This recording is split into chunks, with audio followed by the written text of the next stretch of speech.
Привit and welcome to our weekly live stream.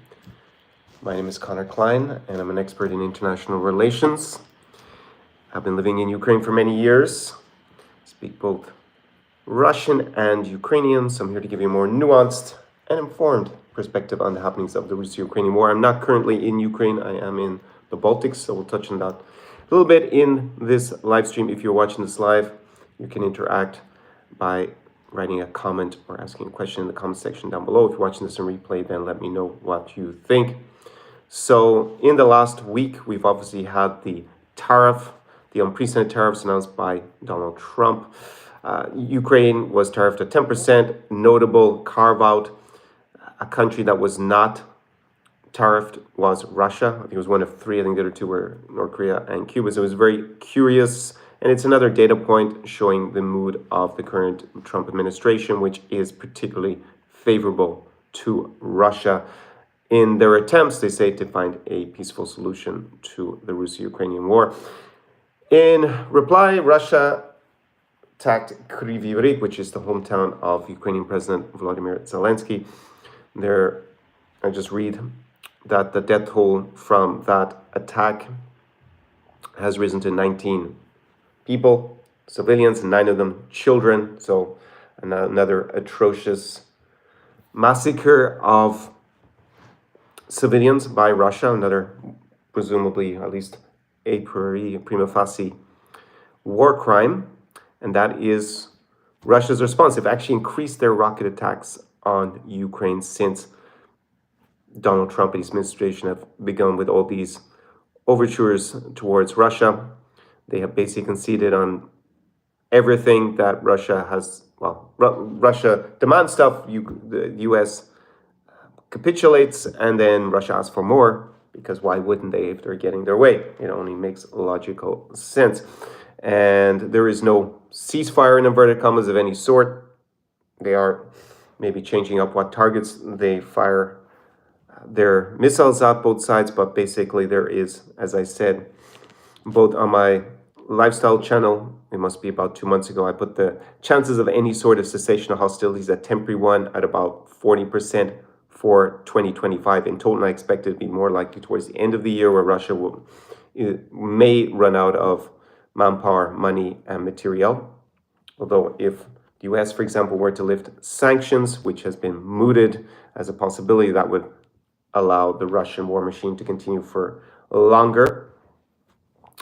Other big stories, other than Russia continuing to attack Ukraine and kill civilians, amongst other outrages, we had the tariffs, as I said. We also had the visit of, I guess, a special envoy for Russia, who is sanctioned, and is Kirill Dmitriev. Just have to double check his name. He's an interesting character. He's currently sanctioned, and he's the CEO of the Russian Direct Investment Fund.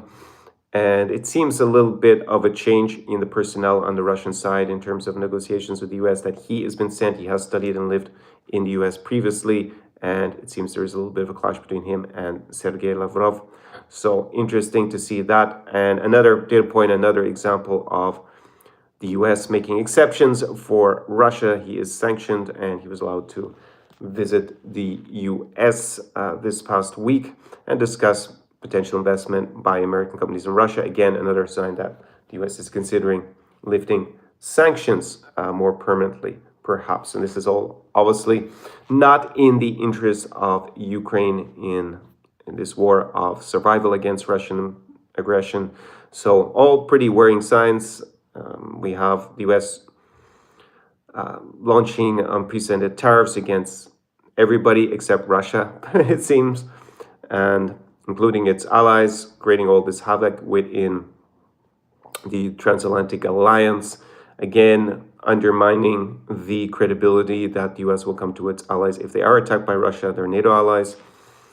And not having clear deterrence is a massive risk, because even if Donald Trump were to intervene, if Russia acted aggressively towards or invaded, we'll say, one of the three Baltic states, Latvia, Lithuania, Estonia, or Poland, or somewhere else in NATO, the fact that he's undermined the credibility, makes such an aggressive act by Russia a lot more likely. So it's a lot of negatives in his behavior, and the US is demanding basically that their NATO allies spend 5% of their GDP on defense.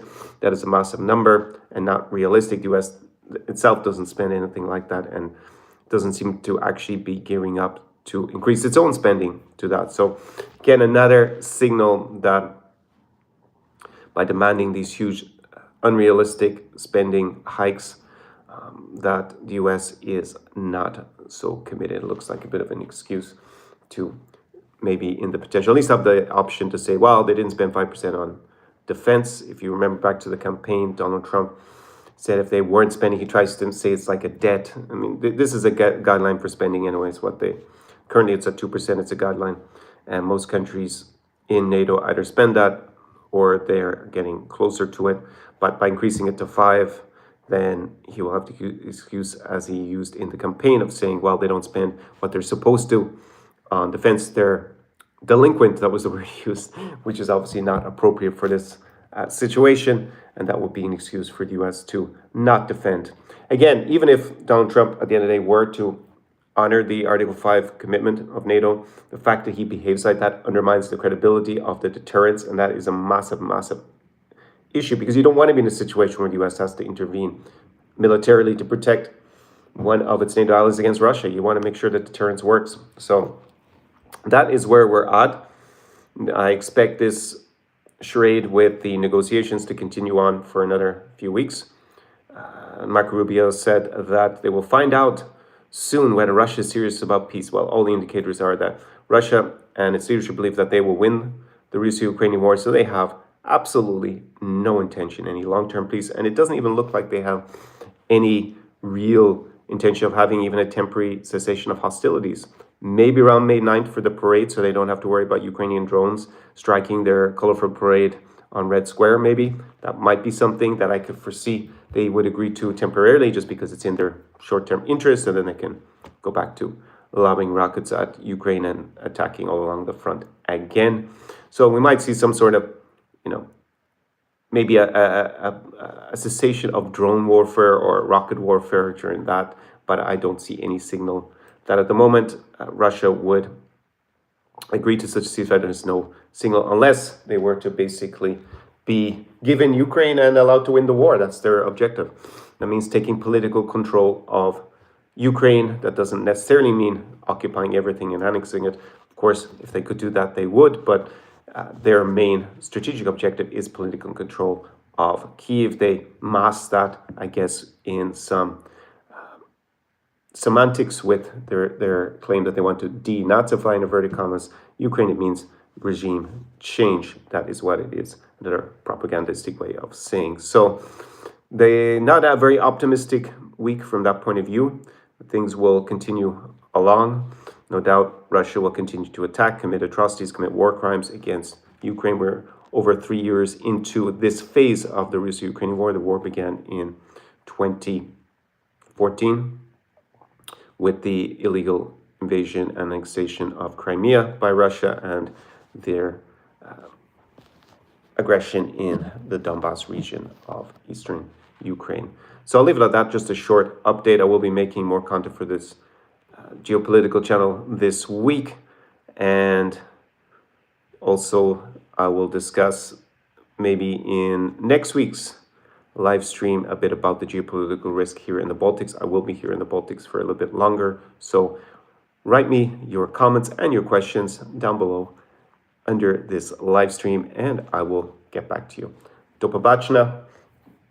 Slava Ukraini, as it's written here on my t-shirt in many languages. Rom Slava, and see you in the next one.